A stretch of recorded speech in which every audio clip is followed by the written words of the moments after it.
Herkese merhabalar. Pembe Atölyem YouTube kanalıma hoş geldiniz. Bugünkü videomda sizlere son zamanların, son birkaç senenin modası olan yelpaze elbise robasını anlatacağım. Robamda 4 adet ince düğme kullandım. Bir adeti de burada kalmış.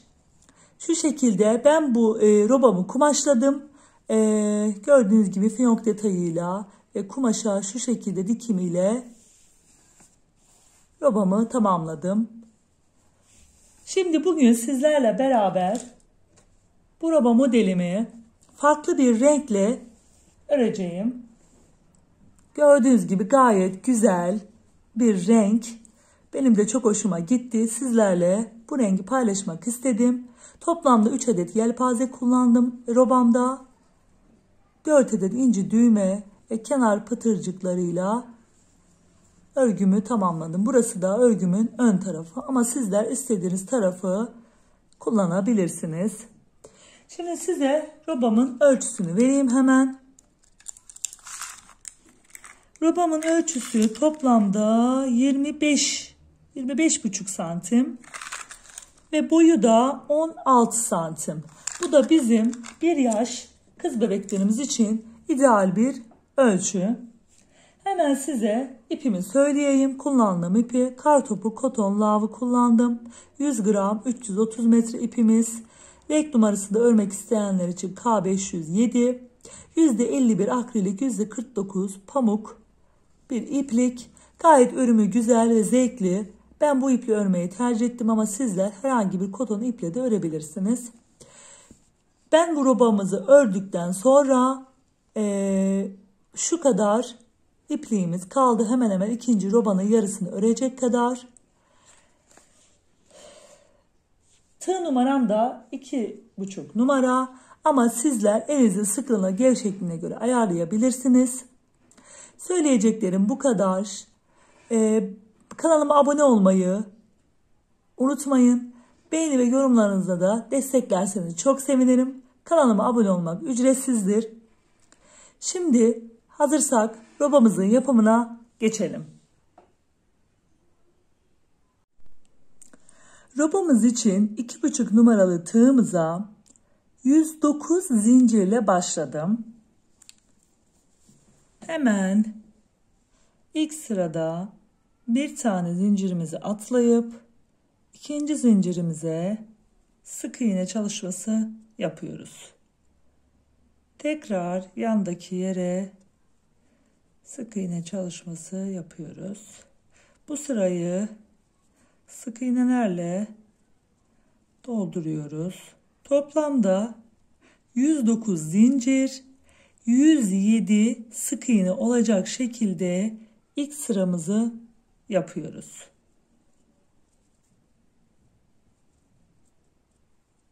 Şu şekilde. Sık iğnelerimizi yaptık. Toplamda 107 sık iğnemizi yaptık. Şimdi bir üst sıra için bir zincirimi çekiyorum ve geriye dönüyorum. İlk sırada kenar için 1, 2, 3, 4 ve 5. 5 adet sık iğnemizi yapıyoruz.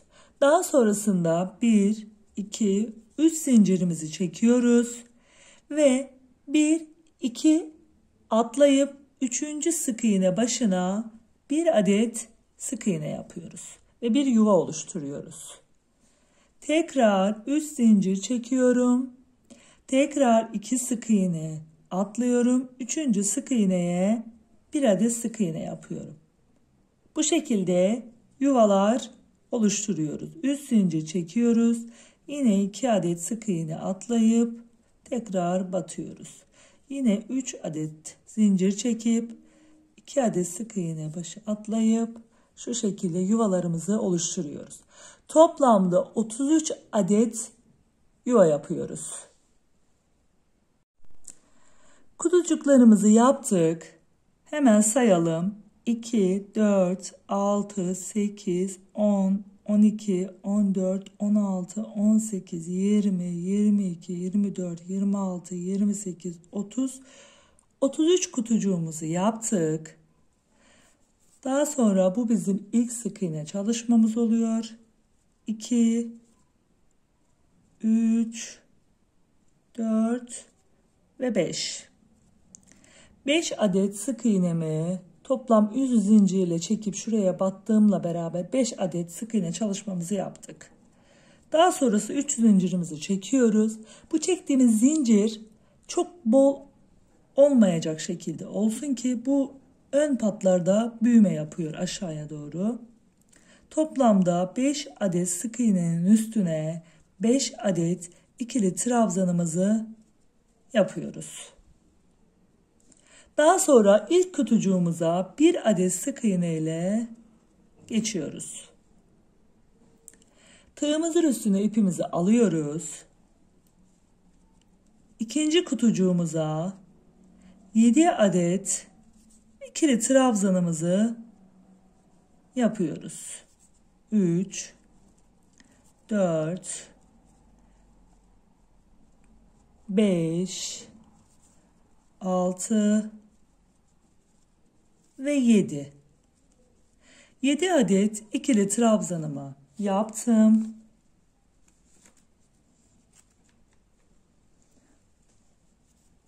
Daha sonra hemen sıradaki kutucuğa sık iğne çalışmamı yapıyorum. Şu şekilde. Sonrasında üst zincirimi çekip yan tarafa bir yuva yapıyorum sık iğne çalışmasıyla. Daha sonra tığımızın üstüne ipimizi alıyoruz. Hemen yandaki yere 12 adet ikili trabzanımızı yapıyoruz. 3, 4, 2, 4, 5, 6, 7, 8, 9, 10, 11, 12.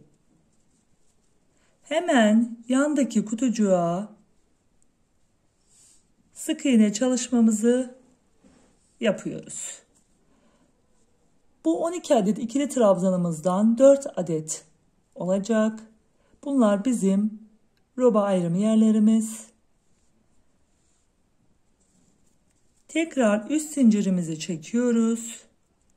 Yandaki kutucuğa sık iğne ile geçip bir yuva oluşturuyoruz. Tekrar tığımızın üstüne ipimizi alıp yandaki kutucuğa 2, 3, 4, 5, 6 ve 7. 7 adet ikili trabzanımızı yapıp yine tekrar yandaki kutucuğa sık iğne ile geçiyoruz. Üst zincirimizi çekiyoruz. Tekrar yandaki kutucuğa geçiyoruz.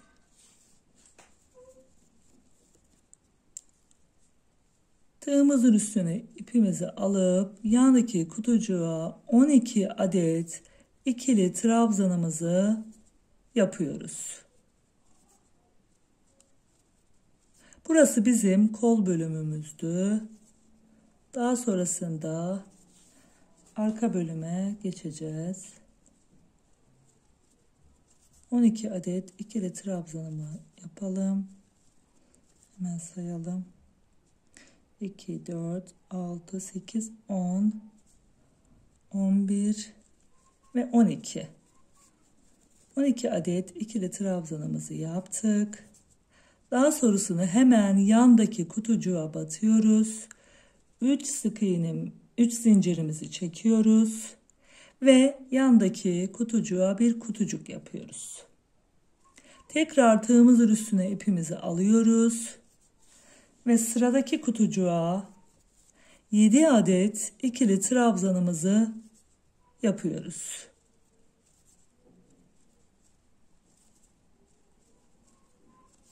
Hemen sayalım. 2, 4, 5, 6, 7. Yandaki kutucuğa sık iğne ile geçiyoruz. 3 zincir çekiyoruz. Tekrar yandaki kutucuğa geçiyoruz. Sıradaki kutucuğa ikinci 7 adet ikili trabzanımızı yapıyoruz. Burası bizim arka bölümümüz.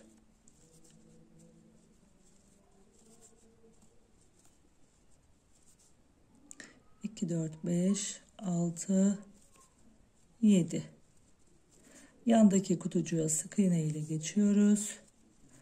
3 zincirimizi çekiyoruz. Yine yandaki kutucuğa sabitliyoruz şu şekilde. Ve bir yuva oluşturuyoruz. 2 adet 7'li trabzanımızı yaptık. Yelpazelerimizi. Sıradaki kutucuğa 3. yelpazemizi yapıyoruz. 7 adet. Hemen 7 adetimizi yapalım. 2, 4, 5, 6 ve 7. Tekrar yandaki kutucuğa batıyoruz. 1, 2, 3. Üst zincirimizi çekiyoruz. Bu şekilde arka bölümümüzde bitirdik. Şu 3 adet yelpazemiz arka bölümümüz için. Arka bölüm için yelpazelerimi yapıp daha sonrasında sık iğne ile kutucuğa battım. Üst zincirimi çektim ve şimdi roba ayrım bölümümüze geldik. Hemen yandaki kutucuğa 12 adet ikili trabzanımızı yapıyoruz. 5, 6, 7, 8, 9, 10, 11, 12.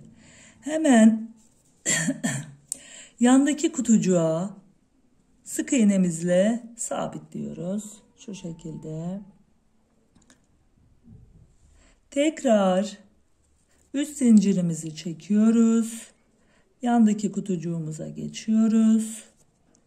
Tekrar diğer kutucuğumuza 7 adet ikili trabzanımızı yapıyoruz. 3, 4, 4,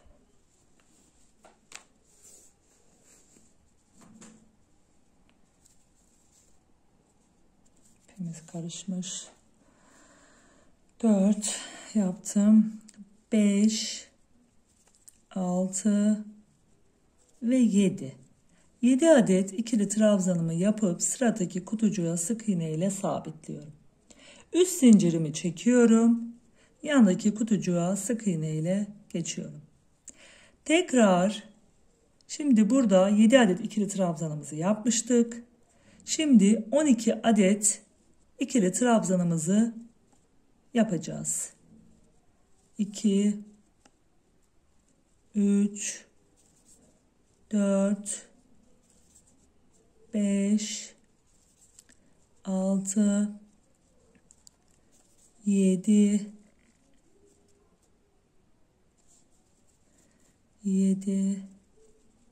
8, 9, 10, 11 ve 12. 12 adet ikili trabzanımızı yaptık. Şimdi sayalım tekrar. 2, 4, 6, 8, 10, 12. Yandaki kutucuğa sık iğne ile sabitliyorduk. Üst zincirimizi çekiyoruz. Diğer kutucuğa geçiyoruz. Ve hemen bu kutucuğumuza 7 adet yelpazemizi 2 adet ikili trabzanlarımızı yapıyoruz. 3, 4, 5, 6 ve 7. Ve son kutucuğumuzda da sık iğne ile sabitliyoruz. Aynı diğer tarafta yapmış olduğumuz gibi. Daha sonrasında 5 adet ikili trabzanımızı yapıp ilk yelpaze kurulumlarımızı yapmış oluyoruz. 3, 4, 5. Bu şekilde ilk kurulumumuzu yaptık.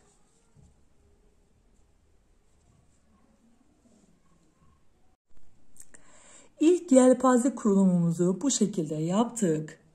Önlere ve kollara birer tane 7 adet ikili trabzan, arkaya 3 adet 7'li trabzan olacak şekilde yelpazelerimizi kurduk.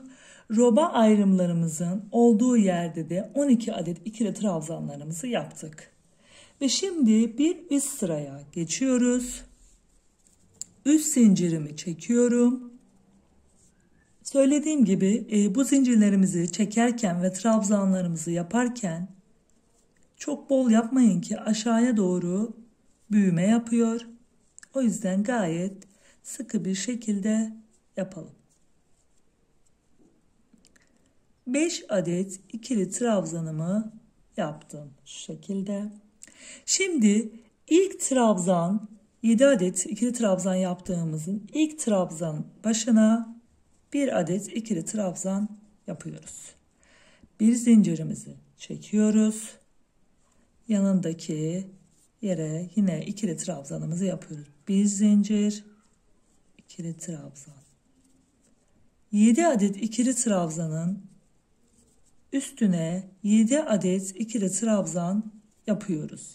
Aralara birer zincir olacak şekilde bir zincirimizi çekip tekrar yapıyoruz ve sayıyoruz. 2, 4, 6, 7 adet ikili trabzanımız oluştu.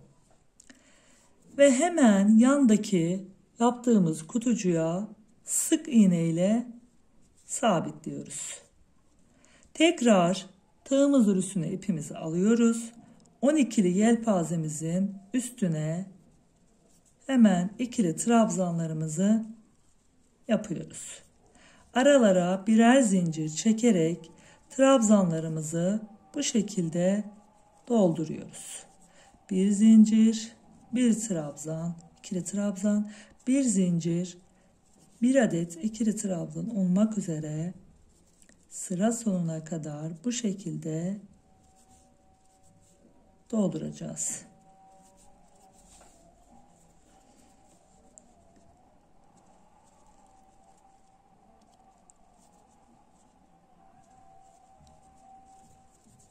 Hemen sayalım.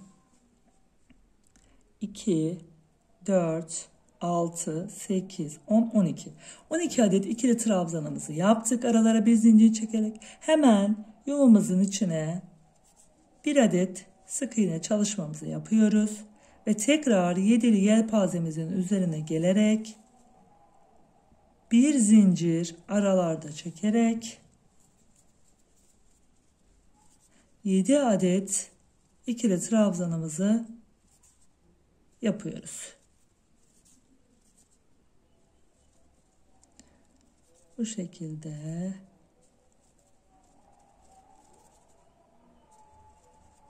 hemen sayalım. Sayarak gitmeniz çok önemli. Bir tane bile eksik gelince modelimiz maalesef yanlış oluyor. 2, 4, 6, 7. 7 adet ikili trabzanımızı yaptık. Aralara bir zincir çekerek hemen yuvaya sık iğne ile sabitleme işlemimizi yaptık.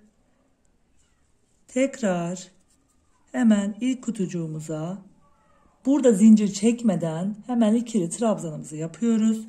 Bir zincirimizi çekip yandaki yere yine ikili trabzanlarımızı yapıyoruz. Bir zincir, ikili trabzan,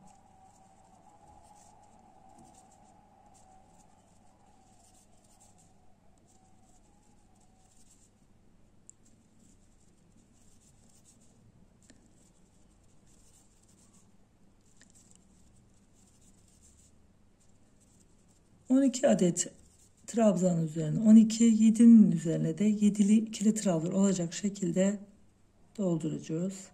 2, 4, 6, 8, 10, 12. Hemen yandaki yere sabitliyorum. Sık iğne ile. Bu şekilde sıra sonuna kadar yelpazelerimizi dolduralım. Sıramızı bu şekilde bitirdik. Trabzanlarımızın üstüne birer zincir çekerek yelpazelerimizin üst kısmını yaptık.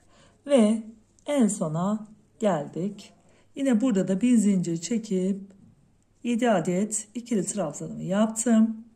Ve hemen 5 adet ikili trabzanımı yaparak 2, 3, 4, 5. 5 adet ikili trabzanımı yaparak bu sırayı da bu şekilde bitirmiş oluyoruz. Şöyle göstereyim yakından.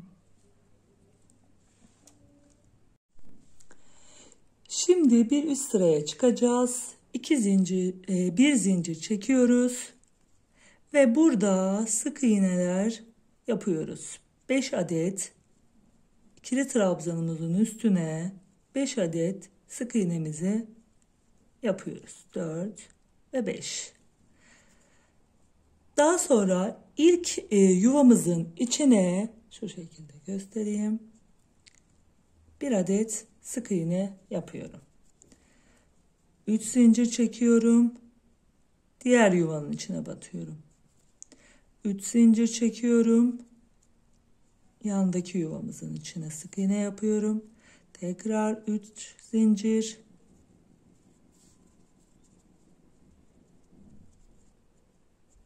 Bir zincir çektiğimiz yuvaların içine 3 zincir çekerek sık iğnelerimizi yapıyoruz.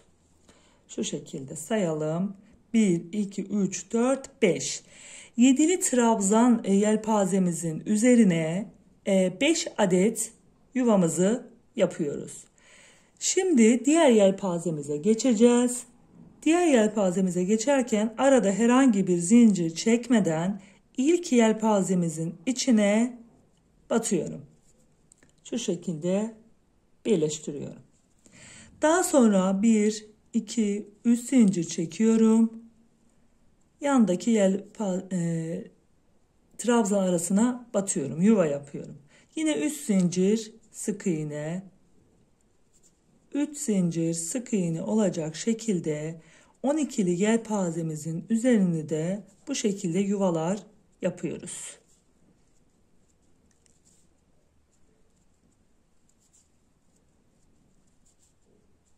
Burada yuvalarımız toplamda 10 adet olacak.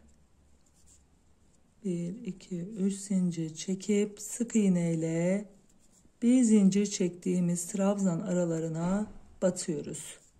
1, 2, 3. Hemen sayalım. 1, 2, 3, 4, 5, 6, 7, 8, 9, 10. Şu şekilde. Şöyle göstereyim. Daha sonra diğer yelpazemize geçiş yapacağız. Onun için herhangi bir zincir çekmiyorduk. Hemen diğer tarafa geçiyorduk. Burada da 7 adet ikili trabzanımızın üstüne geldik. Burada da yuvalarımız 5 adet.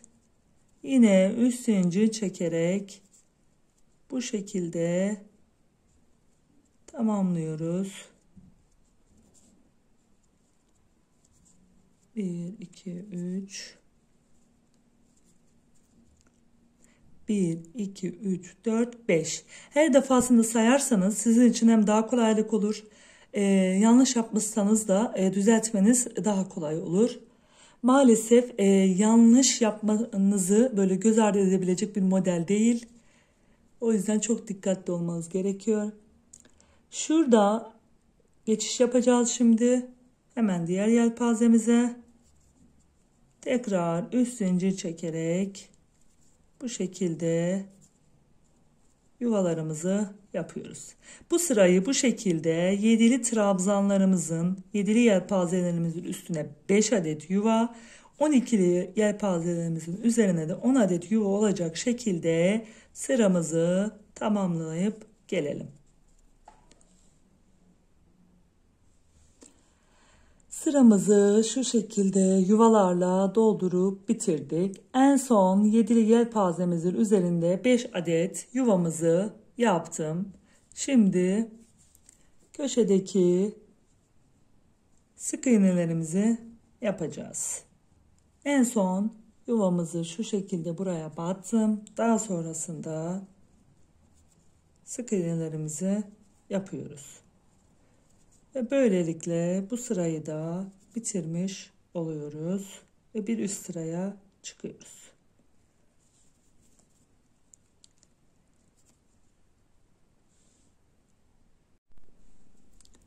Üç zincirimi çekiyorum.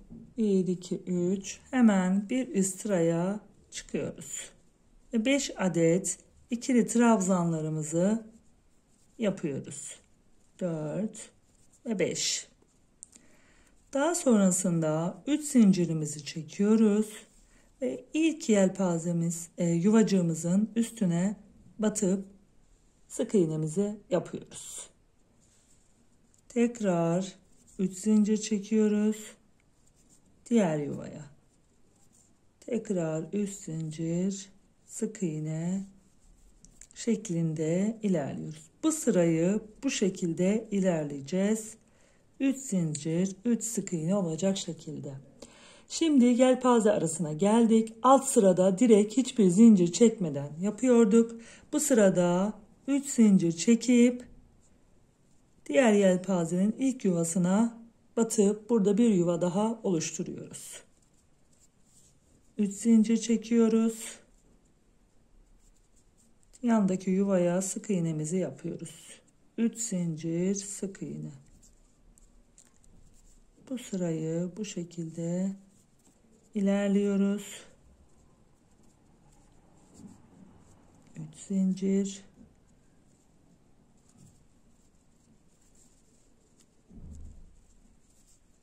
Bir, iki, üç. Hemen yanına. 1, 2, 3. 1, 2, 3. Ve diğer yelpaze arasına geldik şu şekilde. Ve bu arada da yine zincir çekip diğer yelpazemizin üstüne sık iğnemizi yapıp burada bir yuva oluşturuyoruz. Bu yaptığımız aradaki yuvalara bir üst sırada yelpazelerimizi yapacağız. Bu sırayı bu şekilde yapıp gelelim.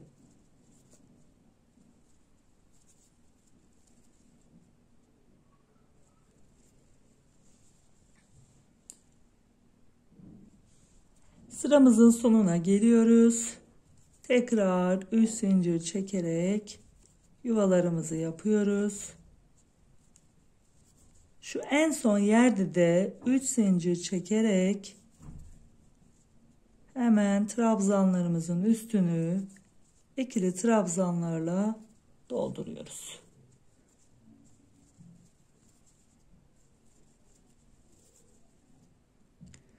Bu şekilde yelpaze kurulumu için yuvalarımızı yaptık.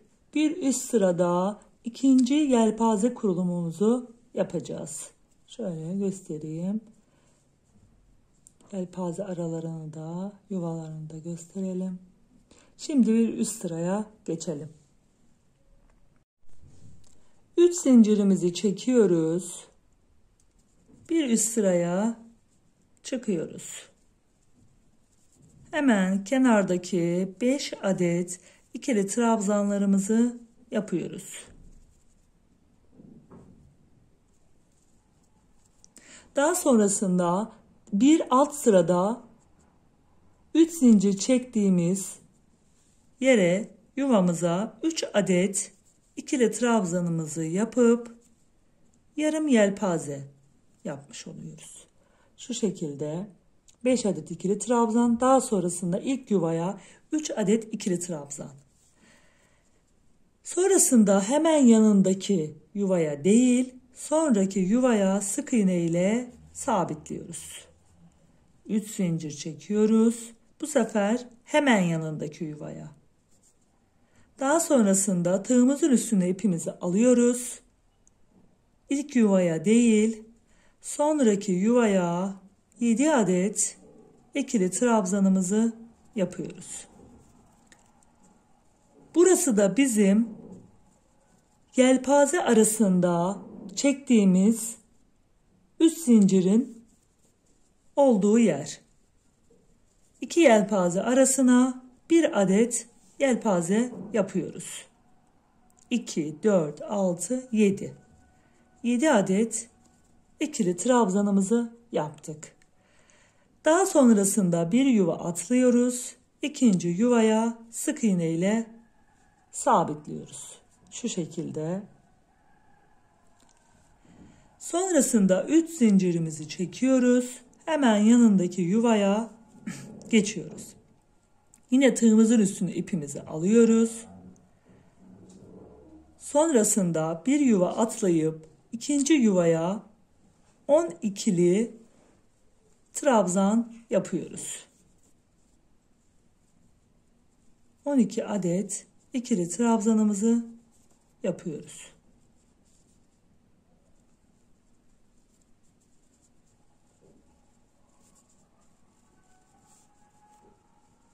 Hemen sayalım. 2, 4, 5, 6, 7, 8,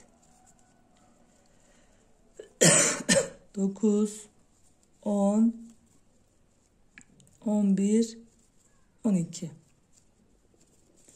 12 adet ikili trabzanımı yaptım. 12'li yelpazemizi yaptık. Hemen altta da 12'li yelpazemizi yapmıştık.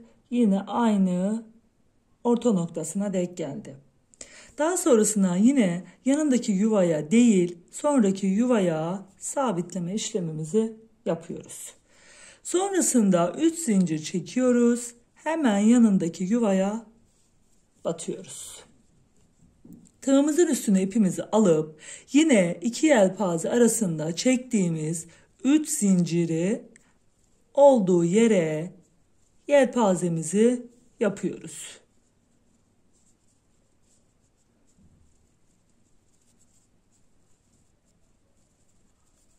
Sayalım. 2, 4, 5, 6, 7. 7 adet ikili trabzanımızı yapıyoruz. Hemen yanındaki yuvaya değil, sonraki yuvaya yatırıyoruz. 1, 2, 3 zincirimizi çekip tekrar yanındaki yuvaya bir sık iğne yapıyoruz ve tığımızın üstüne ipimizi alıp hemen yanındaki yuvaya değil, sonraki yuvaya 7 adet ikili trabzanımızı yapıyoruz. 3, 4, 5, 6 ve 7.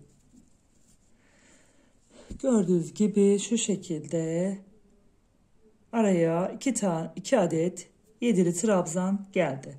Hemen bir yuva atlıyoruz. Sonraki yuvaya sabitliyoruz. Yelpazemizi yatırıyoruz. 3 adet zincirimizi çekip bir sonraki yuvaya batıyoruz. Daha sonrasında tığımızın üstüne ipimizi alıp bir yuva atlayıp 12'li yelpazemizin üzerine 12 adet ikili trabzanımızı yapıyoruz.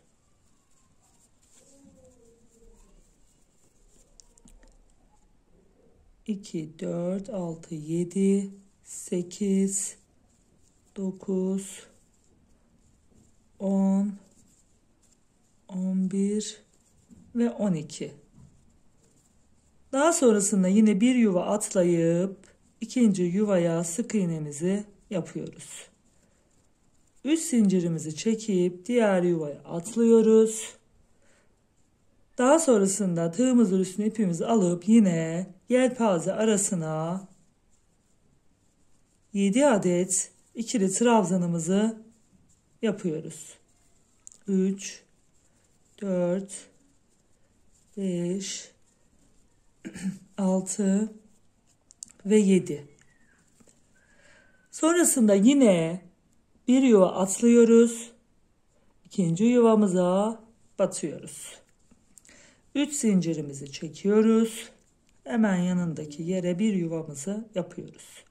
Sonrasında yine bir yuva atlayıp ikinci yuvaya tığımızın üstüne ipi alıp 7 adet ikili trabzanımızı yapıyoruz. Bu sırayı tamamen göstereceğim size. 2, 4, 5, 6, 7.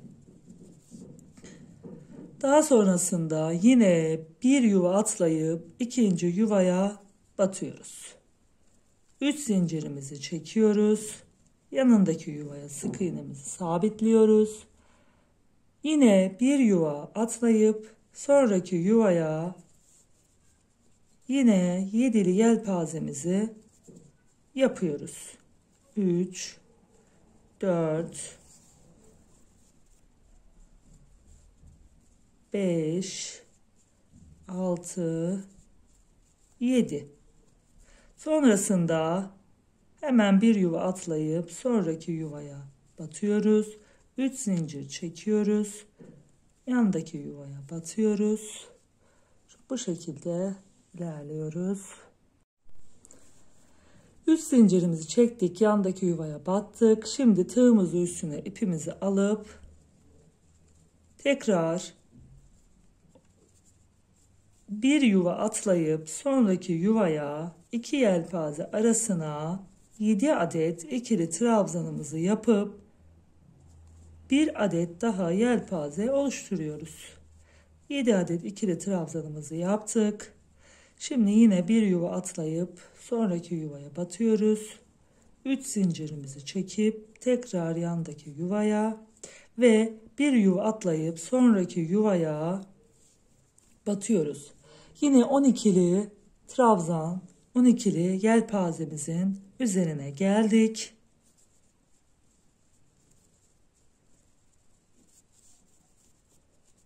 İki, 4, 5, 6, 7, 8,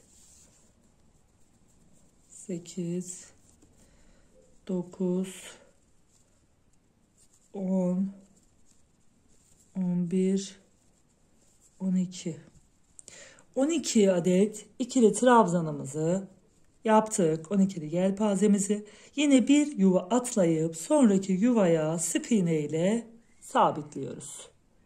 Tam yine orta noktasına 3 zincir çekiyoruz. Hemen yanındaki yere bir yuva çalışması yapıyoruz. Tığımızın üstüne ipimizi alıp bir yuva atlayıp ikinci yuvaya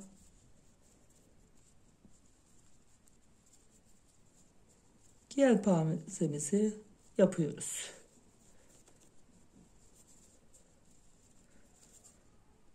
Bir, iki, üç, dört, beş, 6, 7.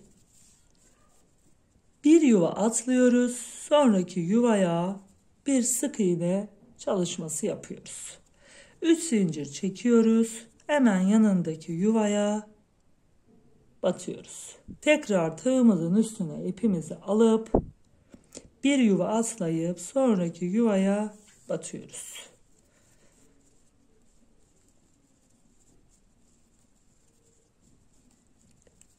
Burada da 7 adet 2, 4, 5, 6, 7 adet ikili trabzanımızı yapıyoruz. Tekrar bir yuva atlayıp ikinci yuvaya batıyoruz. Sık iğne 3 zincir çekip diğer yuvaya batıyoruz. Umarım bu sırayı anlatabilmişimdir. Sonraki yuvayı, bir yuvayı atlayıp sonraki yuvaya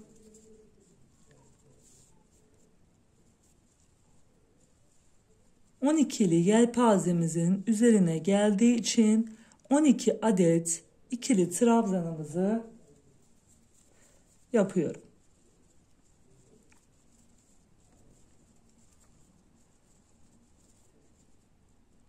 2, 4, 6, 7, 8, 9, 10, 11, 12. Bir tane yuvamızı atlayıp diğer yuvaya geçiyoruz. 3 zincirimizi çekip yandaki yuvaya sık iğne çalışmamızı yapıyoruz. Tekrar 2 yelpaze arasına geldik. 7 adet ikili trabzanımızı yapıyoruz. 2, 4, 6, 7. Bir yuva atlayıp sonraki yuvaya batıyoruz. 3 zincirimizi çekip yandaki yuvaya batıyoruz. Tığımızın üstüne ipimizi alıp burada diğer tarafta yaptığımız yarım yelpaze gibi buraya da 3 adet trabzanımızı yapıyoruz. Daha sonrasında kenarda sabit olan 5 adet sık iğne sıramızı yapıyoruz.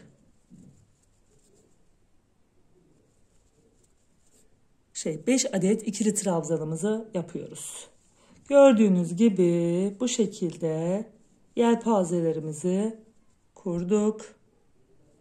Kollara 2 tane, arkaya 4 tane, 7 adet ikili trabzanımızı yaptık. Önde de 1 adet 7'li, 1 adet de 3'lü olmak üzere yarım yelpazemizi yaptık. Şu şekilde.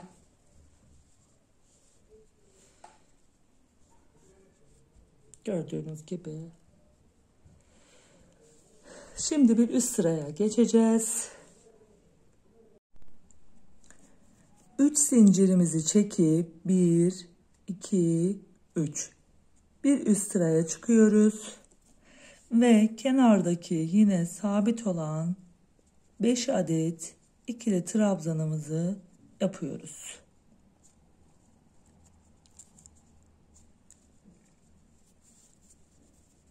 Şimdi bu sırada yelpazelerimizin üstüne yine trabzanlarla dolacağız ama aralara birer zincir yaparak. Hemen yarım yelpazenin ilk trabzanına batıyorum. Daha sonrasında bir zincir çekip hemen yanındaki trabzana batıyorum. Daha sonrasında bir zincir yanındaki trabzana. Burada da 3 adet ikili trabzan yapmış olduk. Hemen yuvamız var. Yuvamıza batıyorum sık iğne ile. Tığımızın üstüne ipimizi alıyoruz. Sıradaki yelpazemizin, 7'li yelpazemizin üzerine birer zincir çekerek trabzanlarımızı yapıyoruz. Bir zincir, trabzan, bir zincir,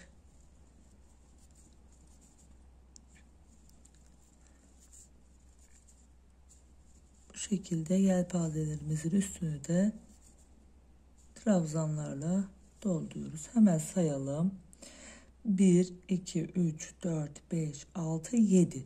7 adet ikili trabzan. Hemen yuvanın içine sık iğnemizi yapıyoruz. Tığımızın üstüne ipimizi alıp 12'li yelpazemizin üzerine batıyoruz ve aralara birer zincir çekerek yelpazelerimizin üst tarafını trabzanlarla yine dolduruyoruz. Tek fark altta zincir çekerek yuva yapıyorduk. Trabzanlarımızı dolduktan sonra üst zincir çekerek, burada da trabzanlar, üst sırada da trabzanlar arasında birer zincir, yuvaların içine sık iğne yaparak bu sırayı bu şekilde ilerleyeceğiz. Sıralar artık birbirinin tekrar şeklinde ilerleyecek. Bir zincir, yine 2 adet ikili trabzan. 2, 4, 6, 8, 10, 12. Daha sonra yuvamızın içine bir adet sık iğne. Hemen sıradaki yelpazemize trabzanlarımızı yapıp aralarına birer zincir çekip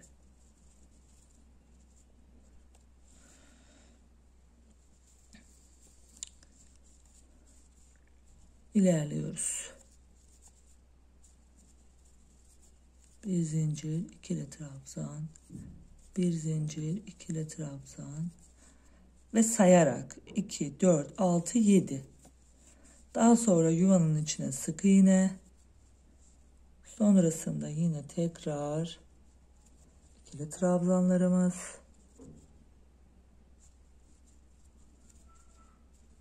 Bir zincir, ikili trabzan, bir zincir, ikili trabzan. Sıra sonuna kadar bu şekilde ilerleyelim.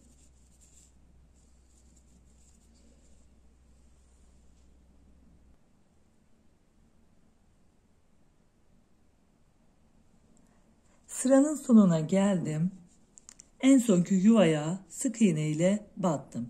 Daha sonra üçlü yelpazenin üstüne tığ alıp ikili trabzanımı yapıyorum. Bir zincir çekiyorum. Tekrar yanına bir ikili trabzan, bir zincir, bir ikili trabzan olacak şekilde trabzanlarımı yaptım. Şimdi 5 adet ikili trabzanlarımı yapıyorum. 2, 3, 4 ve 5. Bir üst sıraya bir zincirle çıkıyorum. Kenardaki trabzanlarımı sık iğne olarak yapıyorum. 4, 5 adet. 5 adet sık iğnemi yaptım. Sonrasında ilk yuvaya sık iğne ile batıyorum. 3 zincir çekiyoruz. Yandaki yuvaya trabzan arasına yuva yapıyoruz. 2 yelpaze aramızı atlıyorduk. Zincirsiz olarak karşı tarafa sık iğne olarak geçiyoruz. 3 zincir çekiyoruz. Trabzan aralarına yuvalarımızı yapıyoruz.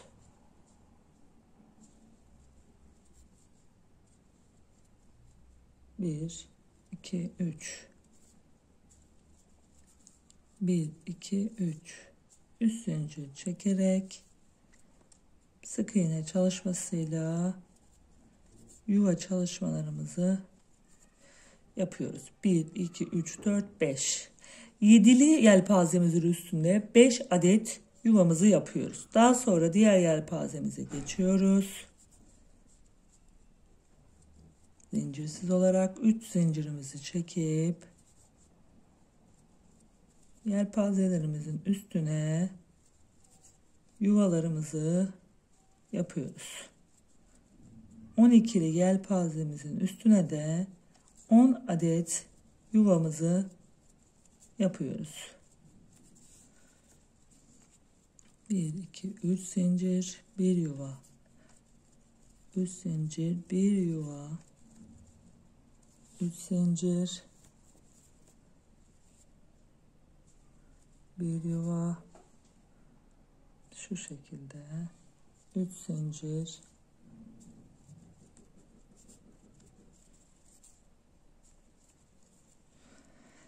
sayalım hemen. 1, 2, 3, 4, 5, 6, 7, 8, 9, 10. 10 adet yuvamızı yaptık. Daha sonra 2 yelpaze arasını atlıyorduk. Diğer tarafa geçiyorduk. Şu şekilde. Hemen yine 2 yelpaze arasını geçtik. 3 zincirimizi çekiyoruz. Hemen yuvalarımızı yapıyoruz. 1, 2, 3 zincir çekiyoruz. 1 sık iğne. 3 zincir. 1 sık iğne olacak şekilde sıra sonuna kadar bu şekilde ilerliyoruz. 2, 4, 5. Yedili yelpazelerimizin üzerinde 5 adet yuva, 12'li yelpazelerimizin üzerinde 10 adet yuva olacak şekilde sıramızı tamamlayacağız. 3 zincir çekerek trabzan aralarına batacağız sık iğne olarak ve 2 yelpaze arasına atlayıp zincirsiz olarak diğer tarafa geçeceğiz. Bu şekilde sıramızı tamamlayalım. Sıra sonuna geldim. Hemen üçlü yelpazenin arasına zincir çekmeden şu şekilde atlıyoruz. Daha sonrasında 1, 2, 3 zincir çekiyoruz. Hemen yanındaki 2 trabzan arasına batıyoruz. Sonrasında hemen 5 adet sık iğne çalışmamızı yapıyorum.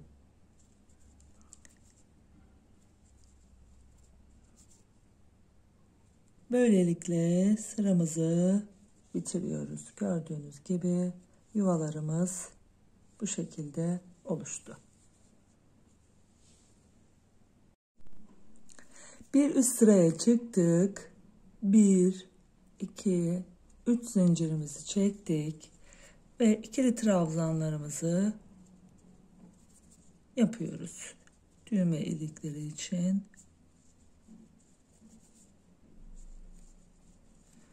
Daha sonra bu sırada yuvalar yapıyorduk. 1, 2, 3 zincir çekiyoruz. Yuvanın içine batıyoruz. Burası 2 yelpaze arası. Burayı da 1, 2, 3 zincir çekerek yuva yapıyoruz. 1, 2, 3 zincir çekiyoruz. Bir sık iğne. 3 zincir. Bir sık iğne. Yuvaların üstüne yine yuvalar yapıyoruz. Ama bu sefer yelpaze aralarına da zincir çekerek yuvalar oluşturuyoruz. 3 zincir, bir yuva. 3 zincir, bir sık iğne, 3 zincir, bir sık iğne. Olacak şekilde bu sıramızı da tamamlıyoruz. Daha sonra 3. yelpaze sıramıza başlayacağız.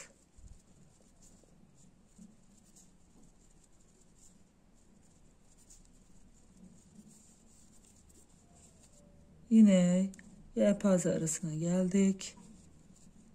Burada da yine 3 zincir, bir sık iğne olacak şekilde ilerliyoruz. Şöyle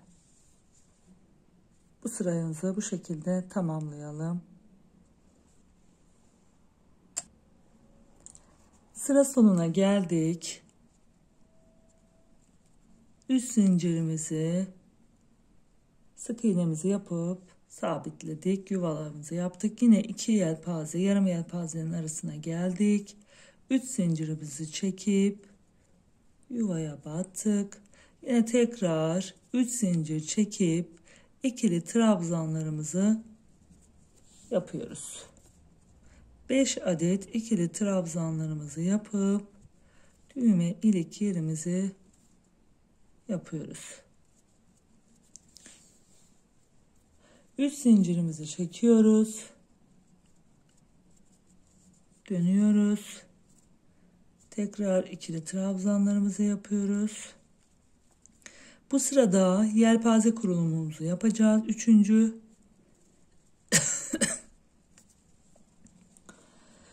Burada yarım yelpaze yapmayacağız. 1. yelpazeyi kurduğumuz gibi 3. yelpazemizi de o şekilde kuracağız. Hemen ilk yuvamıza sık iğnemizi batıyoruz. Daha sonra tığımızın üstüne ipimizi alıp sıradaki yuvaya 7 adet ikili trabzanımızı ve 7'li yelpazemizi yapmış oluyoruz.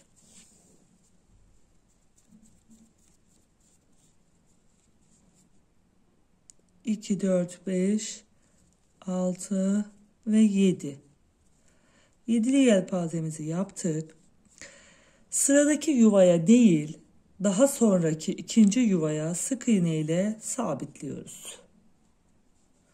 Daha sonra 1, 2, 3 zincir çekiyorduk. Hemen yanındaki yuvaya bir sık iğne yapıyorduk. Şu şekilde. Tığımızın üstüne ipimizi alıyoruz. Bir yuva değil, ikinci yuvaya 2 yelpaze arasına ikili iki trabzanlı, ikili trabzan, 7 adet ikili trabzan yapıyoruz.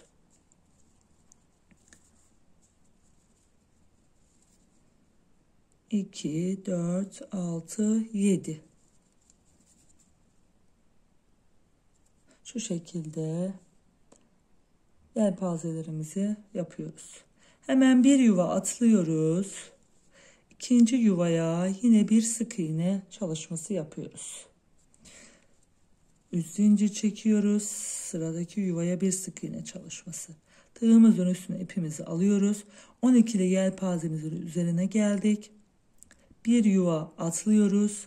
İkinci yuvaya 12 adet ikili trabzanımızı yapıyoruz.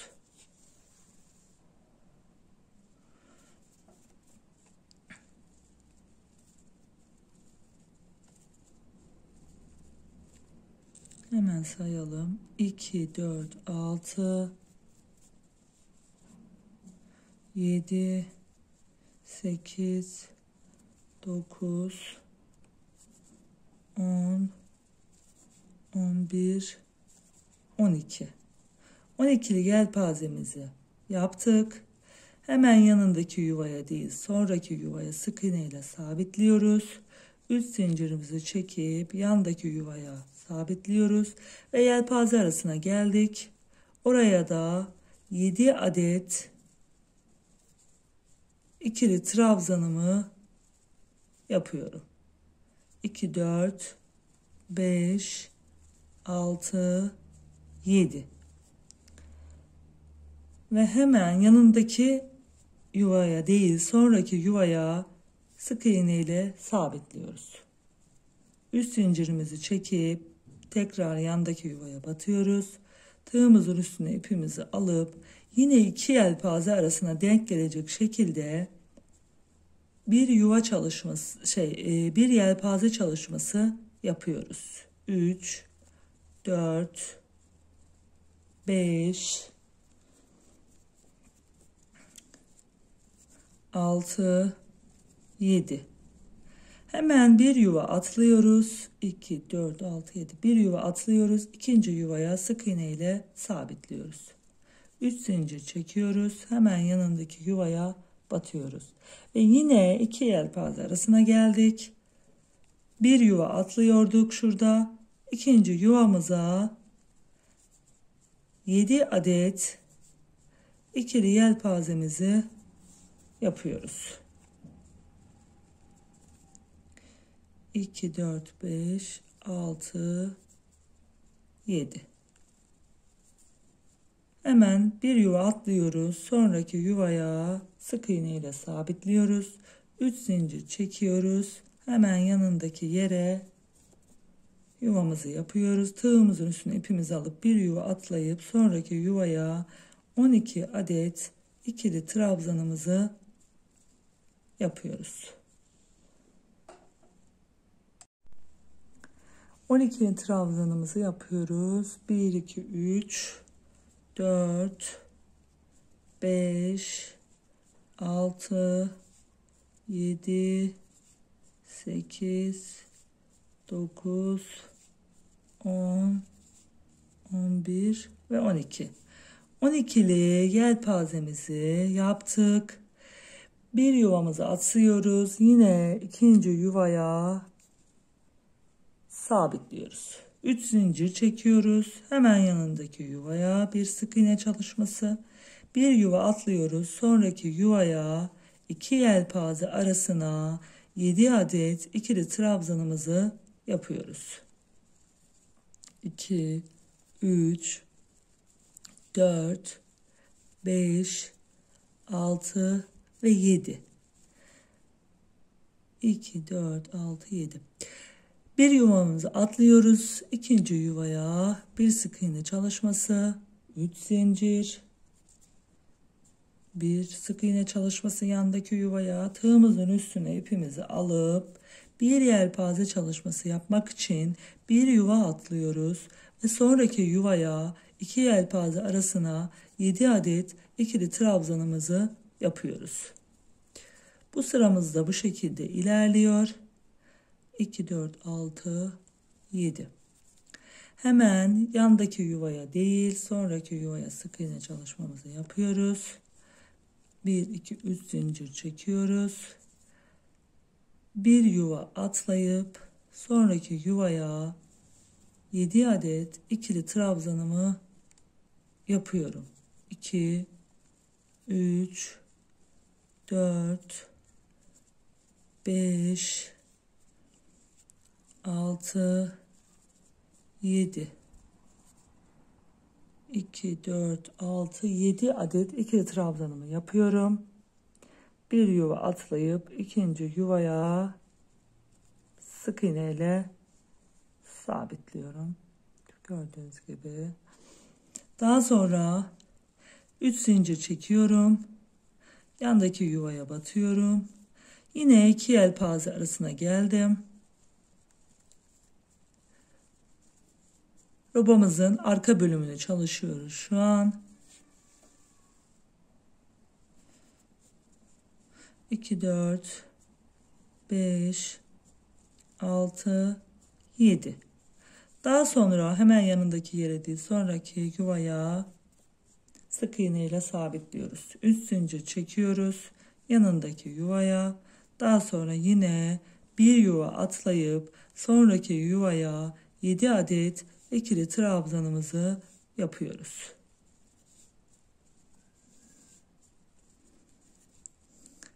2, 4, 6, 7.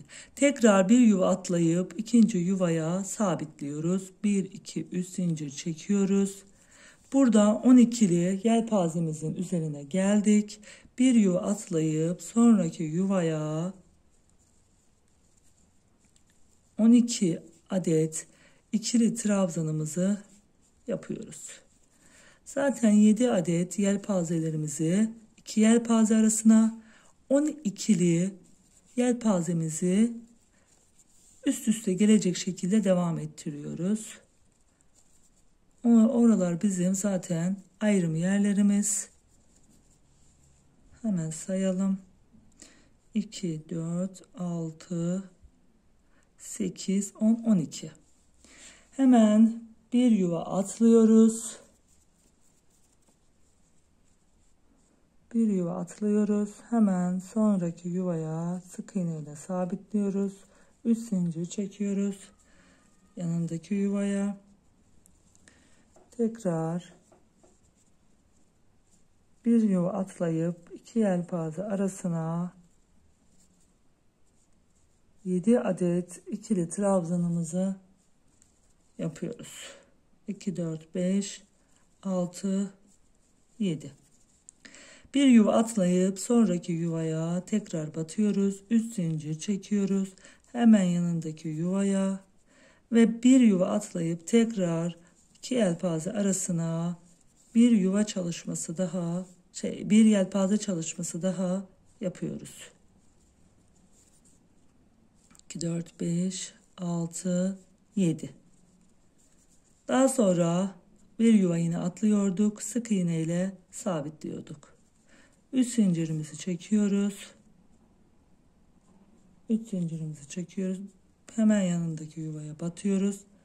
Bir yuva atlayıp sonraki yuvaya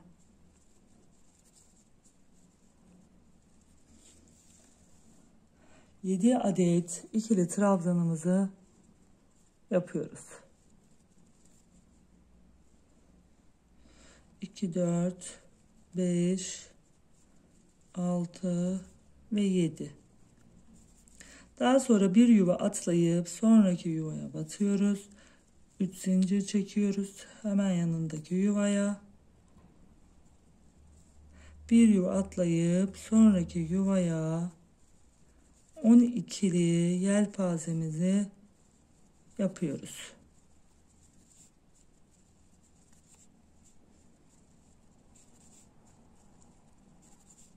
Hemen sayalım şimdi. 2, 4, 6, 8, 9, 10, 11 ve 12. Daha sonra bir yuva atlıyoruz. Sonraki yuvaya sık iğne ile sabitliyoruz. Üst zincir çekip hemen yanındaki yuvaya bir yuva çalışmamızı yapmış oluyoruz. Hemen tığımızın üstüne ipimizi alıp iki yelpaze arasına bir adet yelpaze yapıyoruz. Yedili trabzanımızı yapıyoruz. 2, 4, 5, 6 ve 7. Sonrasında bir yuva atlıyoruz. Sonraki yuvaya batıyoruz. 1, 2, 3 zincir çekiyoruz. Hemen yanındaki yuvaya batıyoruz. Bir tane atlıyoruz. Sonraki yere 7 adet ikili trabzanımızı yapıyoruz. 2, 3, 4, 5, 6, 7. Daha sonra yanındaki yere sık iğne ile sabitliyoruz. Ve sonrasında 5 adet ikili trabzanımızı yapıp sıramızı bu şekilde bitirmiş oluyoruz. Gördüğünüz gibi. Bir üst sıraya çıkıyoruz. Üst zincirimizi çekiyoruz. Ve hemen ikili trabzanlarımızı yapıyoruz. 3, 4 ve 5. 5 adet ikili trabzanlarımızı yaptık. Şimdi yelpazelerimizin üstüne yine trabzanlar yapıyorduk ama bir zincir çekerek. Şimdi hemen yedili yelpazemin ilk trabzanının üstüne bir adet ikili trabzanımı yaptım. Bir zincir çektim. Hemen yanındaki yere bir adet ikili trabzan, bir adet ikili trabzan, bir zincir, bir adet ikili trabzan olmak üzere yedili yelpazelerimizin üstünü 7 adet ikili trabzan, 2, 4, 6, 7 yapıyoruz. Sonrasında hemen yanındaki üst zincirle çekip yuva yaptığımız yere bir adet sık iğne çalışmamızı yapıyoruz. Daha sonra tığımızın üstüne yine ipimizi alıyoruz. Yanındaki yelpazemizin ilk trabzanına batıp aralarda birer zincir çekerek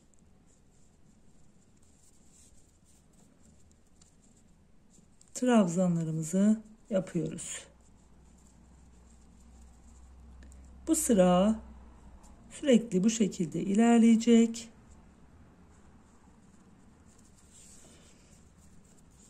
Bir zincir, hemen yanındaki yere sayalım. 2, 4, 6, 7. Hemen üst zincir çekip yuva yaptığımız yere bir adet sık iğne çalışmamızı yapıyoruz. Ve 12'li yelpazemizin üzerine geldik. Hemen ilk trabzanımızın üstüne bir adet ikili trabzanımızı yapıyoruz. Bir zincir çekiyoruz. Bir adet ikili trabzan olmak üzere 12'li yelpazemizin üzerine de 12 adet ikili trabzanımızı yapıp devam ediyoruz. Şuraya da yapayım.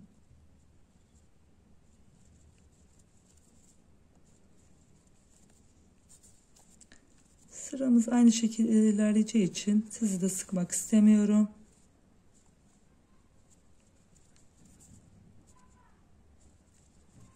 Hemen bir zincir çekip sonuncu trabzanımızı da yapıyoruz ve daha sonrasında sayıyoruz. 2, 4, 6, 8, 10, 12. 12 adet ikili trabzanımızı yaptık birer zincir çekerek. 3 zincir çekip yuva yaptığımız yere sık iğne ile sabitledik. Bu şekilde sıra sonuna kadar aralarda birer zincir çekerek yuvalarımızın üstünü dolduralım. Yuvalarımızı yapıp sıra sonuna kadar geldik. İkili trabzanlarımızı yaptık ve şu şekilde birer zincir çekerek sıra sonuna geldik. Ve 5 adet ikili trabzanımızı yapıp sıramızı tamamlıyoruz. 3, 4 ve 5. Bir üst sırada yuva çalışması yapacağımız için bir zincir çekiyoruz ve hemen 5 adet ikili trabzanın üstünü yine 5 adet sık iğne çalışması yaparak tamamlıyorum. 1, 2, 3, 4, 5. Hemen ilk trabzan ve ikinci trabzan arasında çektiğimiz bir zincirin içine bir sık iğne ile sabitliyorum. Daha sonrasında 3 zincir çekiyorum. Hemen yanındaki yere bir yuva yapıyorum. 3 zincir çekiyorum. Bir sık iğne çalışması yapıp yuva yapıyorum. Yine 3 zincir, bir sık iğne, 3 zincir, bir sık iğne. Yedili trabzan, yedili yelpazemizin üstünü 1, 2, 3, 4, 5. 5 adet yuva çalışması yaptık. Şimdi iki yelpaze arasına hiçbir şey yapmadan sonraki yelpazenin ilk bir zincir çektiğimiz birinci ile ikinci trabzanın arasına batıyoruz sık iğne ile. 3 zincir çekiyoruz. Tekrar yandaki kutucuğa batıyoruz. 3 zincir çekiyoruz. Yandaki trabzanın içine batıyoruz. Yine burada 7 adet ikili trabzanın üstünü 5 adet yuvayla dolduruyoruz. 1, 2, 3, 4, 5. Tekrar yelpaze arasına geldik. Hiçbir işlem yapmadan ilk yelpazenin ilk trabzan arasına batıyoruz. Birinci trabzanla ikinci trabzan arasında bir zincir çektiğimiz yere sık iğne ile sabitliyoruz. 3 zincir çekiyoruz. Yandaki trabzan arasına 3 zincir çekip yandaki trabzan arasına şeklinde batarak yuvalarımızı bu şekilde yapıyoruz. 3 zincir çekiyoruz. Hemen yanındaki yere. 12'li yelpazemizin üstünü de 10 adet yuva olacak şekilde yapıyoruz. 3 zincir çekip bir yuva çalışması. 3 zincir, bir yuva çalışması. 1, 2, 3, 4, 5, 6, 7, 8, 9, 10. 10 adet yuva çalışmamızı yaptık. Daha sonrasında iki yelpaze arasına geldik. Ve hiçbir şey yapmadan diğer yelpazemizin baş tarafındaki ilk yere batıyoruz. Yine 3 zincir çekiyoruz. Hemen yanındaki yere bir sık iğne çalışması yapıyoruz. Bu sırayı da bu şekilde yapıp yuvalarla tamamlıyoruz. Bir sonraki sırada kol birleştirme çalışmamızı yapacağız. Sıramı tamamlayıp geliyorum. Sıra başımızı sık iğne ile başlamıştık. Yuvalarımızı yaptık. Ve şimdi yine bir sık iğne, 2, 3, 4 ve 5 adet sık iğne ile sıramızı bitirdik. 1, 2, 3 zincir çekiyoruz. Daha sonrasında sık iğnelerimizin üstünü ikili trabzanlarla dolduruyoruz. Yine yuvalarımızın üstüne yuvalar yapacağız. 1, 2, 3 ve ayrıca kol birleştirme çalışmamızı yapacağız bu sırada. İlk yuvamızın içine batıyorum. 1, 2, 3. Yine yandaki yuvamıza. 1, 2, 3. Yandaki yuvamıza. Hep 3 zincir çekip yuvalarımızın içine yuvalar yapıyoruz. Yelpaze aralarını da yine yuva yaparak dolduruyoruz. 3 zincir, 1 yuva, 3 zincir, 1 yuva olacak şekilde sıramızı devam ediyoruz. Tekrar 3 zincir, 1 sık iğne, 3 zincir, 1 sık iğne, 1, 2, 3. Şimdi 12'li yelpazemizin üzerine geldik. Ben önceden hem sizler için de daha kolay anlatabilmeniz için buraya bir ilmek ayracı koydum. Şimdi 12'li yelpazemizin yani 2 adet peş peşe gelen 12'li yelpazemizi şu şekilde birleştireceğiz. Birleştirmek için de 1, 2, 3. Üçüncü yere kadar, üçüncü yuvamız 12'li yelpazenin ilk üçüncü yuvasına kadar yine aynı şekilde örneğimize devam edeceğiz. Daha sonrasında diğer 12'li yelpaze ile birleştireceğiz. Şimdi iki yelpaze arasında 12'li yelpazeye geçerken üst zincirimizi çekip ilk yuvamızın içine batıyoruz. 1-3 zincir daha çekiyorum. 1-2-3 tekrar batıyorum. 1-2-3 zincir çekiyorum. Yuvamızın içine batıyorum. Ataçımızın olduğu yere geldik. İki yelpaze arasından sonra 2 adet yuvamızı yaptık. Şimdi ataçımızı şu şekilde arkaya alalım. Daha sonra onu ya da çıkartalım. Şu şekilde. Daha sonra geliyoruz sıradaki yelpazemiz 12'li yelpazemizin üstündeki şu taraftan sol taraftan saydığımızda 1, 2, 3. Yine 3. yuvamıza gelip birleştiriyoruz.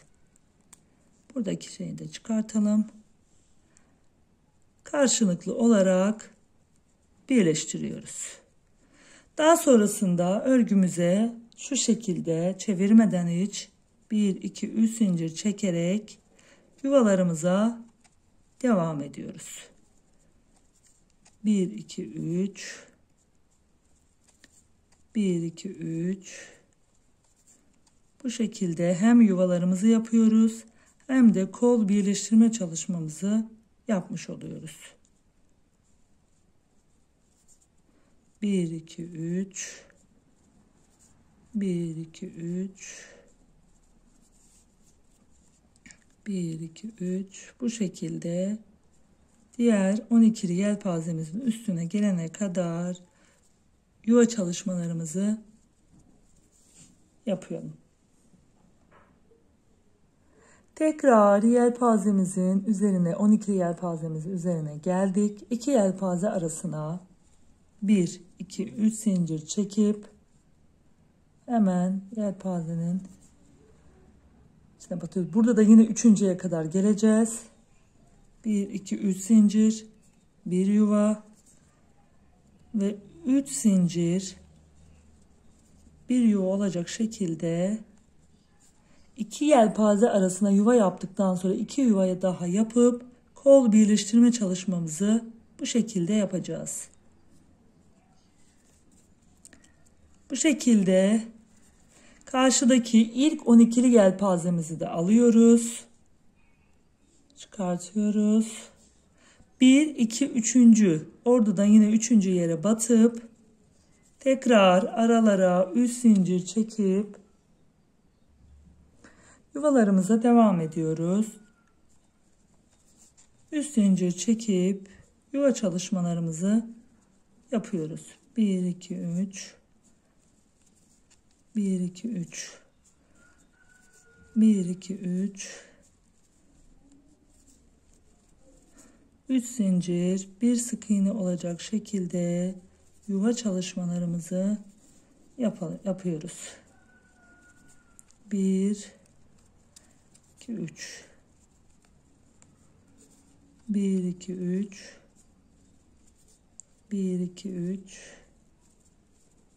bir sık iğne, 1 2 3 zincir, bir sık iğne, 1 2 3 zincir ve ikili trabzanlarımı yapıyorum. 2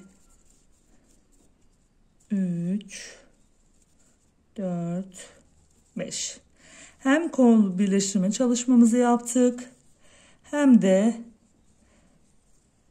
örneğimize, modelimize devam ettik. Şimdi bu sırada yine yelpazelerimizi kuracağız. Bu üst sırada artık 7'li yelpaze yapacağız. 12'li yelpazelerimizi daha yapmayacağız. Bu şekilde yobamızı da bitireceğiz. Şimdi bir üst sıraya çıkıyoruz. Kol altımızı birleştirdik. Gördüğünüz gibi şimdi yelpaze kurulumumuzu yapacağız. 3 zincir çekiyoruz. Ve 5 adet ikili trabzanımızı yapıyoruz.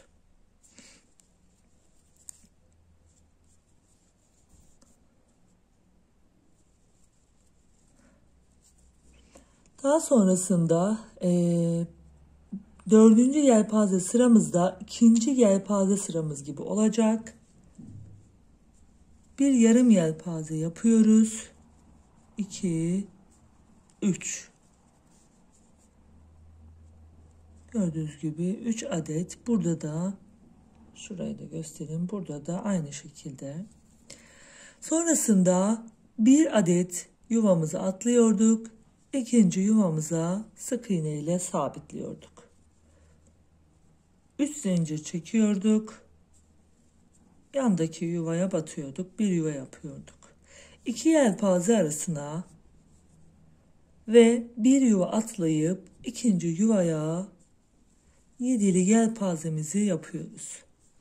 Artık 12'li yelpaze yapmıyoruz. Kol altından sonra bütün yelpazelerimiz 12 yelpaze olacak şekilde. 7 yelpaze pardon. 7'li yelpazelerimiz olacak. 2, 4, 6, 7. Bir tane yuvamızı atlayıp ikinci yuvaya batıyoruz. 3 zincirimizi çekiyoruz. Yanındaki yuvaya batıyoruz. Bir yuva yapıyoruz. Tekrar 2 yelpaze arasına 3 zincir çekip sık iğne yaptıktan sonra yine bir adet yuva atlıyoruz. Sonraki yuvaya 7'li yelpazemizi yapıyoruz. 2, 4, 5, 6, 7. Tekrar bir yuva atlıyoruz. Sonraki yuvaya sabitliyoruz. 3 zincir çekiyoruz. Yine kol altı bölümünde de şöyle yandaki yuvaya geçiyoruz. Sonrasında bir yuva atlayıp sonraki yuvaya 7'li yelpazemizi yapıyoruz.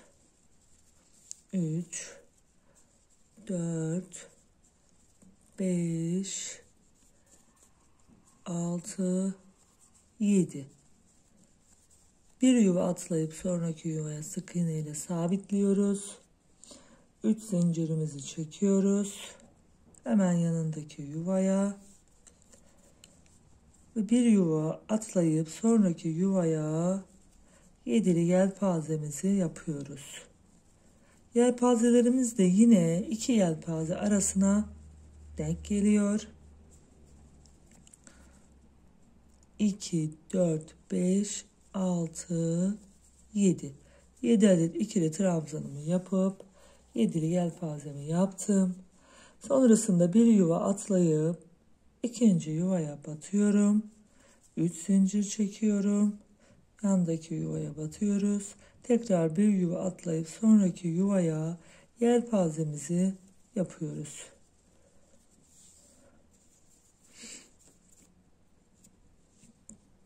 Bir, iki, üç, 4, 5, 6, 7.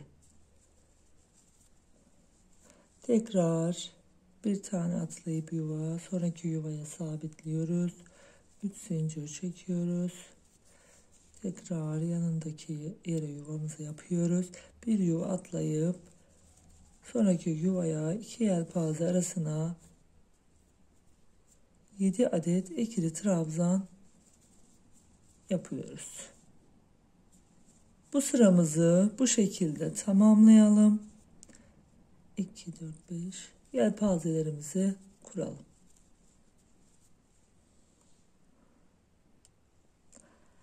Yelpazelerimizi kurup sıra sonuna geldik. Üst zincirimizi çekip bir yuva oluşturduk. Bir yuva atlıyoruz ve yarım yelpazemizi yapıyoruz.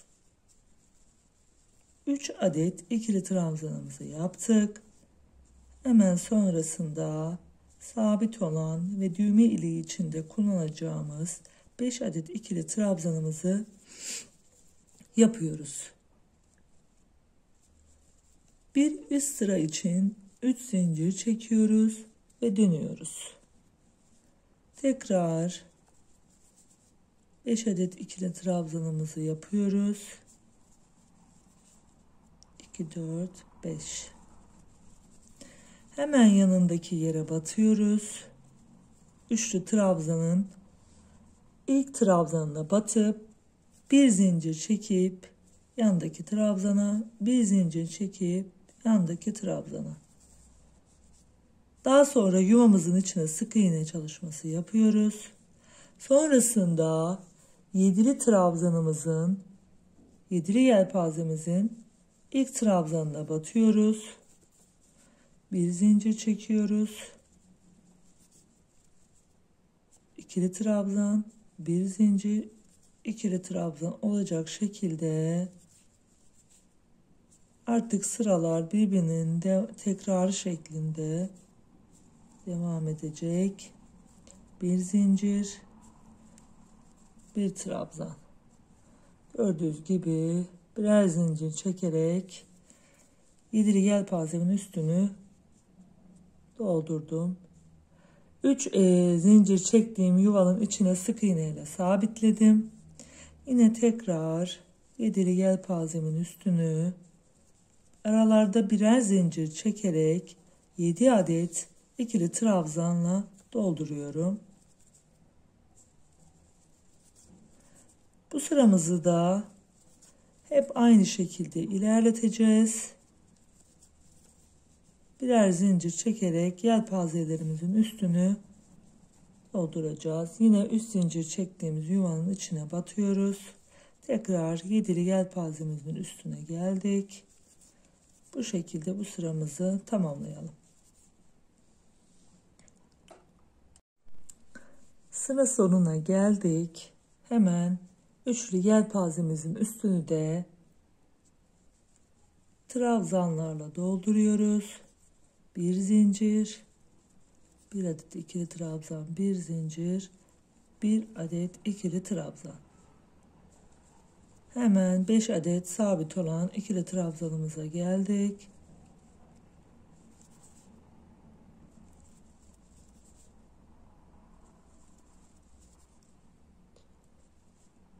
Bir zincir çekip bir üst sıraya çıktık. Sonrasında hemen 5 adet sık iğnemizi yapıyoruz. 2, 3, 4, 5. Bu sırada ne yapıyorduk? Yuvalar yapıyorduk.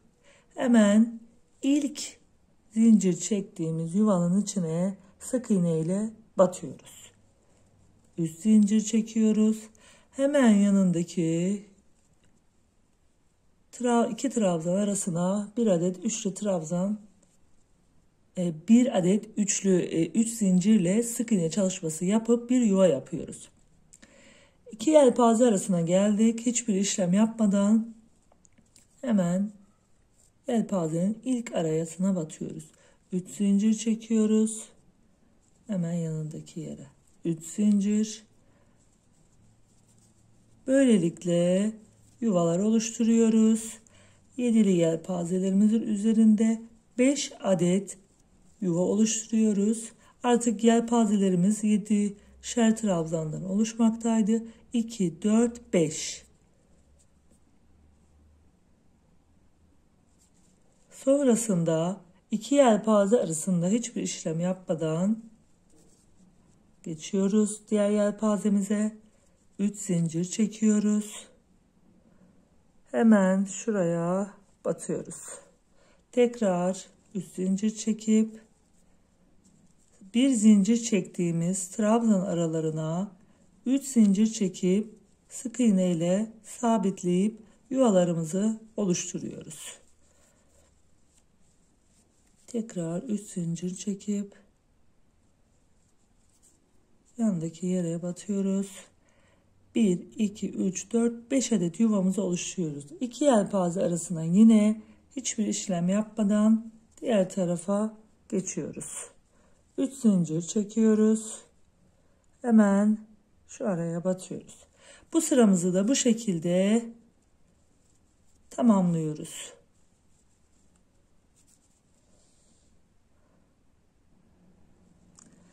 Sıra sonuna geldik. İki yelpaze arasında yine hiçbir işlem yapmadan batıyoruz.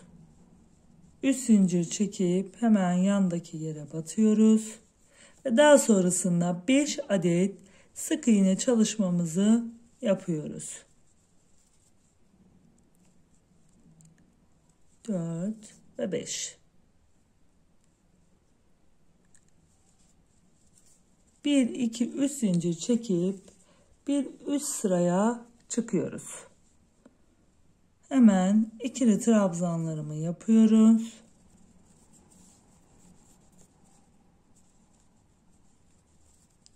İki, 4, 5. 5 adet ikili trabzanımı yaptım.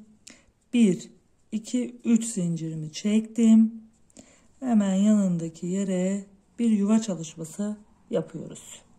1, 2, 3 zincir çektim. Hemen yanındaki yere. Bu sıramızı da bu şekilde 3 zincir çekip yuvanın üstüne yuvalar yaparak sıramızı yelpaze kurulumu öncesi tamamlıyoruz. Artık iki yelpaze arasına da 3 zincir çekiyoruz. 1, 2, 3. Hemen iki yelpaze arasına da yuvamızı yapıyoruz. 1, 2, 3. Şu şekilde. 1, 2, 3. 1, 2, 3. Bu şekilde zincirlerimizi çekiyoruz. Ve sık iğne ile yuvaların üstüne yuvalar yapıyoruz.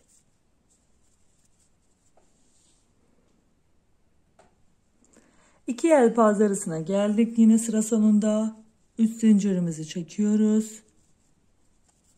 Bir yuva yapıyoruz. 3 zincir çekip tekrar 5 adet ikili trabzanımızı yapmak için bir adet yuvamızı yapıyoruz.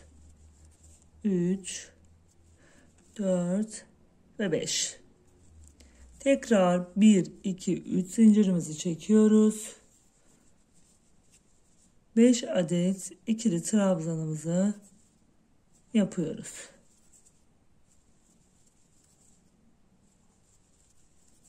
Sonrasında ilk yuvamızın içine bir adet, burada da yine tekrar eden sıralar olduğu için yine birinci sıradaki sıra gibi yelpazelerimizi kuruyoruz. Bu bizim son yelpazemiz. Hemen sık iğne çalışmamızı yapıyoruz şu şekilde. Sonrasında tığımızın üstüne ipimizi alıp hemen şuraya bir yuva yapıyoruz. Bir yelpaze yapıyoruz, pardon. 2, 4, 5, 6, 7. Sonrasında bir yuva atlıyoruz. Sonraki yuvaya tekrar bir sık iğne ile sabitliyoruz. 3 zincir çekiyoruz. Hemen şu bölüme batıyoruz. Bir yuva atlayıp tekrar diğer yuvaya yedili yelpazemizi yapıyoruz.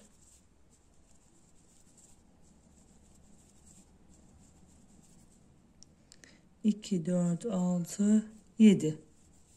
Tekrar bir yuva atlıyoruz. Sonraki yuvaya batıyoruz. 3 zincir çekiyoruz. Yandaki yuvaya batıyoruz. Bir yuva atlayıp sonraki yuvaya 7 adet ikili trabzanımı yapıyorum. 2, 4, 5, 6 ve 7. 7 adet ikili trabzanımı yaptım. Tekrar bir yuva atlıyorum. Sonraki yuvaya batıyorum. 3 zincir çekiyorum. Tekrar yandaki yuvaya batıyorum.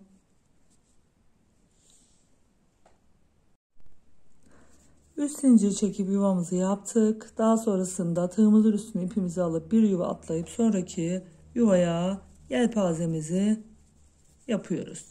Bu sıramızı da yine bu şekilde ilerletip bitiriyoruz. 2, 4, 2, 4, 6, 7. Tekrar bir yuva atlayıp sık iğne ile sabitliyoruz. 3 zincir çekip bir yuva yapıyoruz. Sonrasında bir yuva atlayıp sonraki yuvaya 7 adet ikili trabzanımızı yapıyoruz. Sıra sonuna kadar yelpazelerimizi şu şekilde kurduk. Daha sonrasında hemen bir yuvama çalışması yaptık. Bir yuva atlıyoruz. Yelpazemizi yapıyoruz. 7 adet ikili trabzanımızı. 2, 3, 4, 5, 6 ve 7. Sonrasında sık iğne çalışmamızı yapıp 5 adet ikili trabzanımızı yapıyoruz.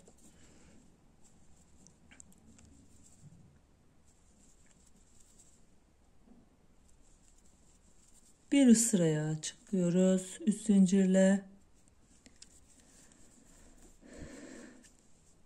Tekrar 5 adet ikili trabzanımızı yapıyoruz.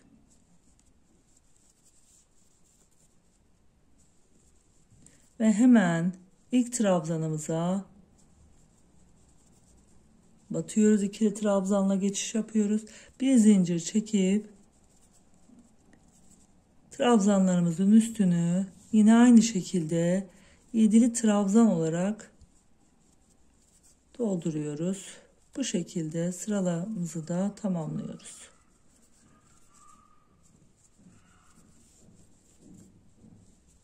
Bu şekilde 7 adet ikili trabzanımızı yaptık.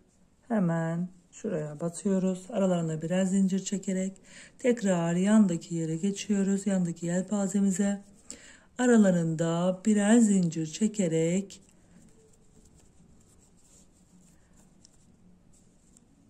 yedi adet trabzanımızın üstünü yine 7 adet ikili trabzanla dolduruyoruz. Tekrar 3 zincirle çekip yuva yaptığımız yere sık iğne çalışmamızı yapıyoruz.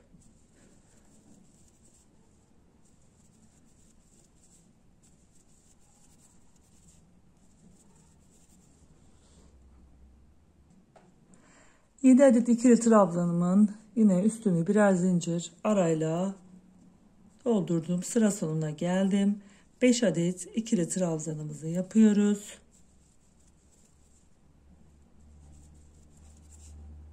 Tekrar bir üst sıraya çıkacağız. Şimdi bir zincir çekiyoruz. Yuva çalışması yapacağımız için 5 adet sık iğnemizi yapıyoruz. 2 3 4 ve 5.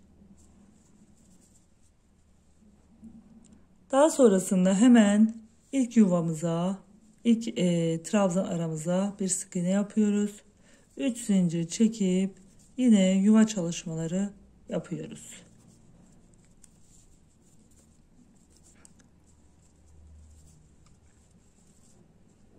Beş adet yuva çalışmamızı yapıyoruz.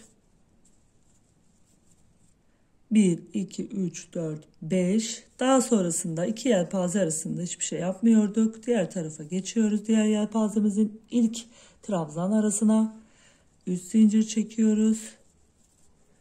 Yine tekrar trabzan aralarına bir zincir çektiğimiz 3 zincirle sık iğne çalışmamızı yapıp yuvalarımızı yapıyoruz.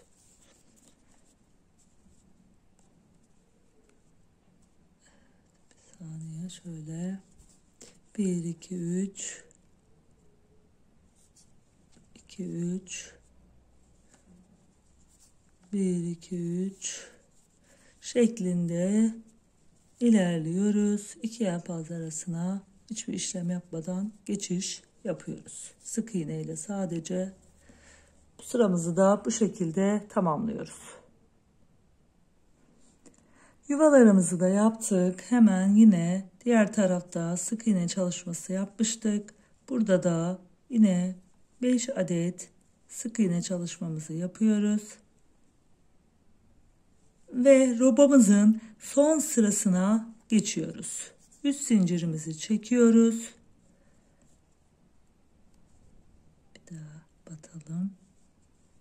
3 zincirimizi çekiyoruz. Gördüğünüz gibi şu şekilde kol altından sonra 2 adet yelpaze çalışmamızı yaptık.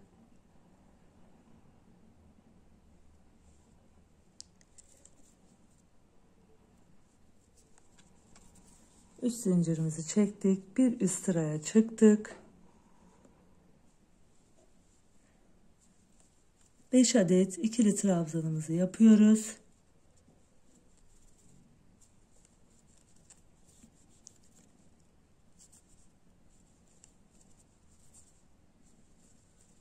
Sonrasında 1 2 3 zincirimizi çekip yine yuva çalışmalarımızı yapıyoruz.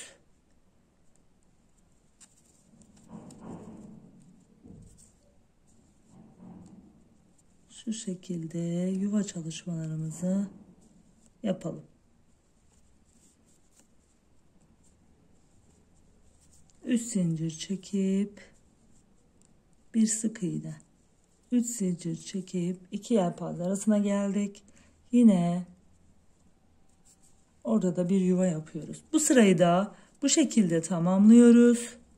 Bu bizim son sıramızdı. Daha sonrasında kenar oyasını yapacağız. Ve robamızı bitireceğiz.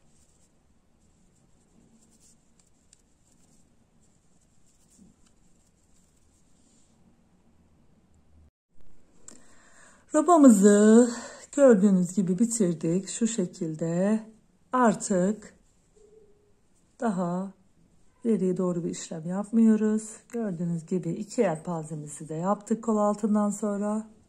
Şimdi kenar çalışmalarımızı yapacağız. Şimdi şu düğme iliği tarafı olan 5 adet trabzanlarımızı yaptığımız yere hemen araya bir adet sık iğne çalışması yapıyoruz. Bir trabzan içine bir trabzan aralığına bir trabzan içine bir trabzan aralığına olmak üzere sık iğnelerimizi yapıyoruz.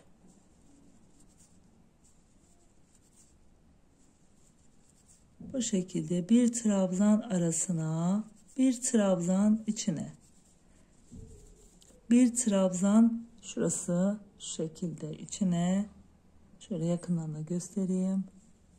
Bir trabzan arasına şöyle.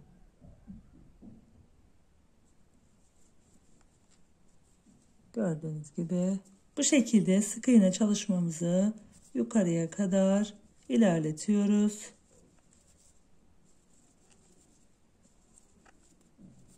Şuraya kadar sık iğne çalışmamızı yapıyoruz.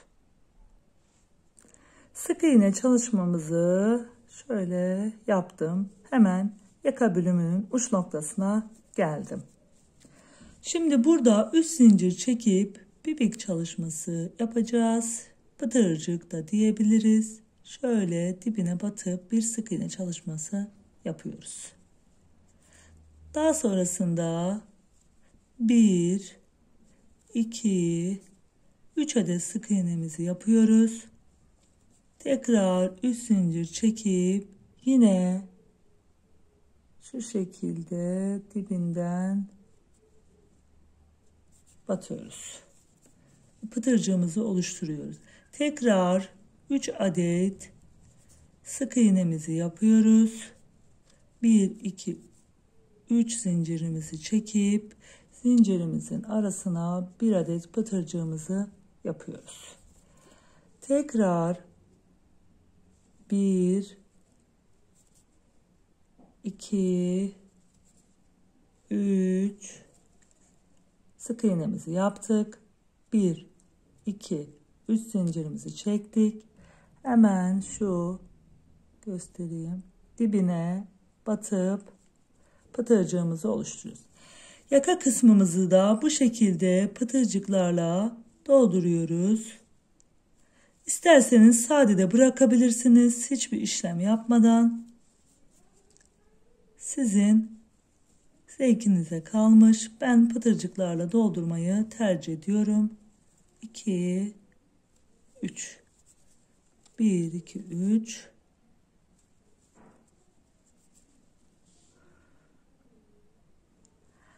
Yakamızdaki pıtırcıkların tamamını yaptım. Yine diğer şu yere geldik.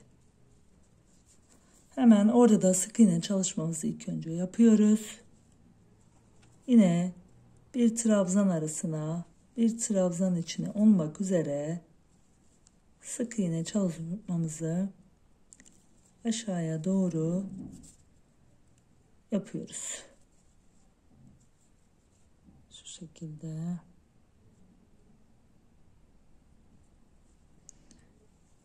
Bir trabzan arasına, bir trabzan boşluğuna, bir trabzan içine, bir trabzan boşluğuna, bir trabzan içine olmak üzere sıramızı da bu şekilde tamamlıyoruz. Sık iğne çalışmamızı bitirdik. Daha sonrasında 1, 2, 3 zincir çekip şöyle dönüyoruz.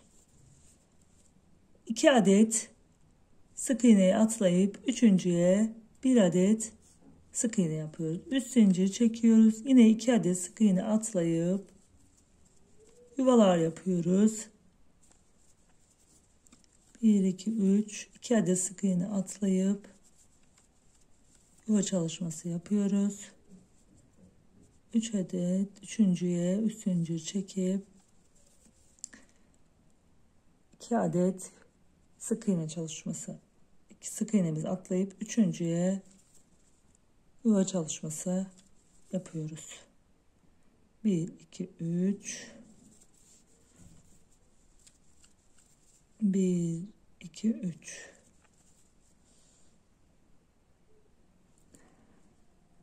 Yuva çalışmamızı bitirdik. Yine 3 zincir çekiyoruz. 1, 2, 3. Geri dönüp yuvamızın içini trabzanlarla dolduruyoruz. 3, 4, 5, 6, 7. İsterseniz 6 da yapabilirsiniz. Tekrar yandaki yuvaya sık iğne çalışmamızla sabitliyoruz. Diğer yuvaya geçişte yine 7 adet ikili trabzanımı yapıyorum. 2, 4, 5, 6, 7.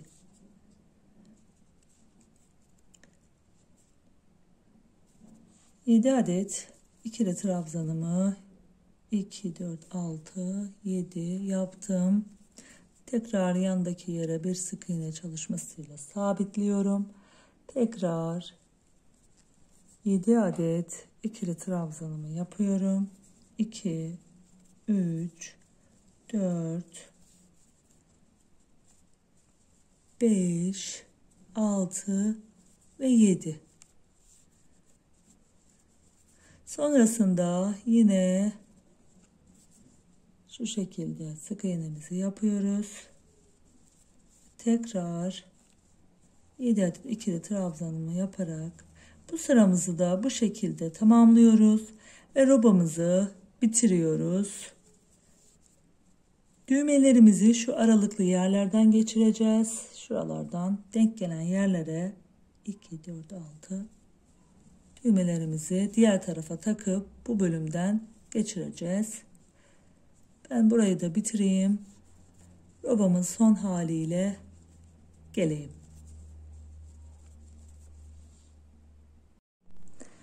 Robamı tamamladım. Düğmelerimi diktim. Gördüğünüz gibi çok cici, çok güzel oldu. Burası robamızın arkası.